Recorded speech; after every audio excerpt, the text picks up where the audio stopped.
Welcome to my vlog guys. Ito guys, nakikita nyo ba to guys? Itong prutas na to, mangustin to guys. Alam nyo ba guys, nga itong prutas na tong mangustin, itong balat niya, maraming sakit ang mapapagaling niya guys, itong balat niya. Tuturuan ko kayo guys kung paano siya guys gamitin guys. Ito siya guys, bibiyakin mo to guys, ganyan. Kukunin mo yung yung laman niya, kakainin mo. Ano sa laman, makakagaling din siya. Itong balat niya, guys, ito.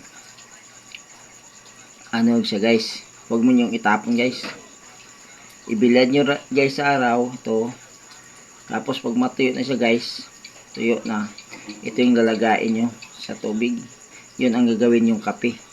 Kahit anong klaseng sakit na mayroon kang karamdaman sa katawan niyo, guys, makukuha to siya guys. Pakishare na lang guys para marami ang makakaalam guys sa prutas niya ito guys. Sa makakagaling sa mga kahit anong sakit siya guys. Basta gawin nyo lang guys. Wala namang mawala guys kung subukan nyo guys. Basta yung kasama ko guys, chance na yung sakit niya guys, pero gumaling siya dito guys. Kaya epektibo to guys. Gawin nyo lang guys. O dito lang ako guys. Maraming salamat. O God bless inyo lahat yan guys.